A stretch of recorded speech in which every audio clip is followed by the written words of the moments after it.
ప్రతి ఉదయం దేవుని వాగ్దానం అనే కార్యక్రమానికి ప్రేమతో మిమ్మల్ని ఆహ్వానిస్తుంటున్నాను.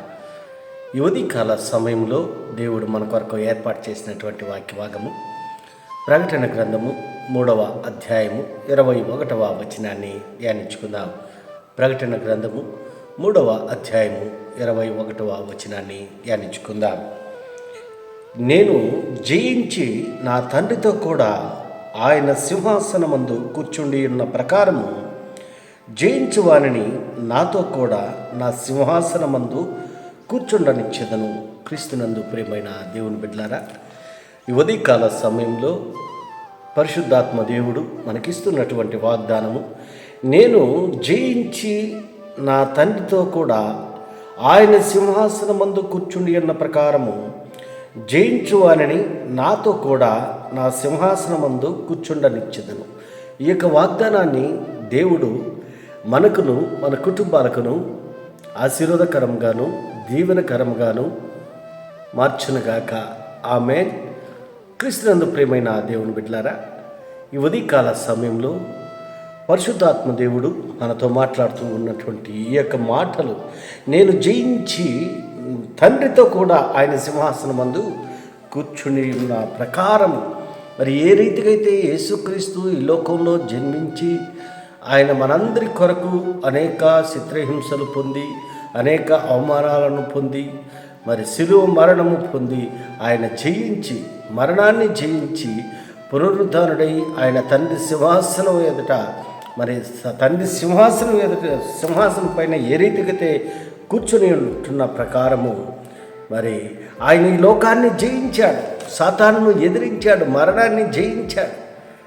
ఈ లోకంలో మరి నీ కొరకు నా కొరకు ఆయన వచ్చి మరి సాతానుడు అనేక రీతిలుగా మరి శోధించినప్పటికీ సాతానును జయించాడు, తండ్రి యొక్క చిత్తాన్ని నెరవేర్చాడు. ఏ రీతికైతే తండ్రి యొక్క చిత్తాన్ని నెరవేర్చాడో ఆయన నమ్మినటువంటి బిడ్డలుగా మనం ఈ లోకంలో జీవిస్తుంటున్నప్పుడు ఈ లోకాన్ని జయించేటువంటి వారిగా మనం ఉండాలి.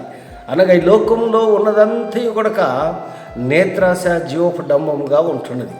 మరి లోకాన్ని జయించినట్లయితే అనగా పాపంలో పడిపోకుండా పాపంలో చిక్కుకోకుండా మరి దేవునికి అసహ్యమైనటువంటి కార్యాలు చేయకుండా మనము జీవించాలని దేవుని యొక్క సంకల్పమై ఉంటున్నది.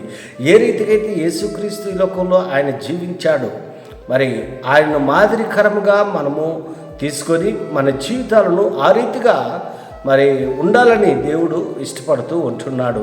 మరి ఏ రీతికైతే ఆయన ఈ లోకాన్ని జయించి తండ్రి యొక్క సింహాసనం పైన కూర్చొని ఉంటున్నాడో ఆ యొక్క సింహాసనం పైన నీవు నేను కూర్చుండబెట్టాలని ఆయన మరి ఆయన ఇష్టమై ఉంటున్నది, దేవునికి ఇష్టమై ఉంటున్నది. ఆ యొక్క సింహాసనం పైన కూర్చోవాలని నువ్వు ఇష్టపడుతూ ఉంటున్నావా? అయితే ఈ లోకాన్ని నువ్వు జయించాలి. ఈ లోకంలో ఉన్నటువంటి పాపాన్ని నువ్వు ఎదిరించాలి, దేవునికి ఇష్టడుగా జీవించాలి, దేవునికి ప్రియమైనటువంటి వాడిగా జీవించాలి. అప్పుడు మాత్రమే ఆ యొక్క పరలోక రాజ్యంలో తండ్రి సింహాసనం పైన ఏ రీతికైతే కుమారుడు కూర్చుని ఉంటున్నాడో మరి ఆయన నమ్మినటువంటి బిడ్డలుగా మనం కూడా ఆ సింహాసనం పైన మరి కూర్చుండేదానికి ఆస్కారం ఉంటుంది. మరి ఈ లోకాన్ని జయించకుండా ఈ లోకానుసారంగా మనం బ్రతుకుతూ ఉన్నట్లయితే ఆ సింహాసనము ఒక ఉన్నతమైనటువంటి స్థానానికి సాదృశ్యము, ఒక రాజరికానికి సాదృశ్యం. ఆ సింహాసనం అనగా ఒక ఉన్నతమైనటువంటి స్థితిలో ఉండాలని, ఒక ఉన్నతమైనటువంటి స్థితిలో కూర్చుండబెట్టాలని దేవుడు ఇష్టపడుతూ ఉంటున్నాడు. మరి ఆ యొక్క ఉన్నతమైనటువంటి స్థితిలో ఉండేదానికి నువ్వు ఇష్టపడుతూ ఉంటున్నావా?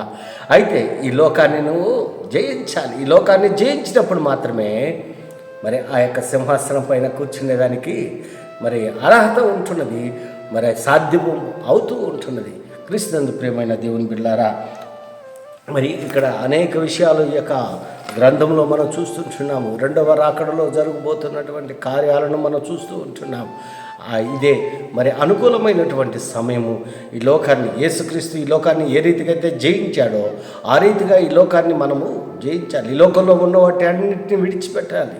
ఈ లోకంలో ఉన్నది దేవునికి ఇష్టమైనటువంటి కాదు. ఎందుకనగా ఈ లోకము పాపముతో నిండిపోయి ఉంటున్నది. పాపాన్ని విడిచి దేవునికి దగ్గరగా జీవిస్తూ దేవునికి మరి మహిమకరంగా జీవిస్తూ ఉన్నప్పుడు ఆయన చిత్తాన్ని నెరవేర్చేవారిగా నీవు నేను ఉండగలవని ఈ కొద్ది మాటల ద్వారా నేను హెచ్చరిక చేస్తుంటున్నాను. దేవుడి యొక్క మాటలను మరెక్కువగా మీకును మీ కుటుంబాలకును ఆశీర్వాదకరంగాను దీవెనకరంగాను మార్చిన గాక. ఆమేన్.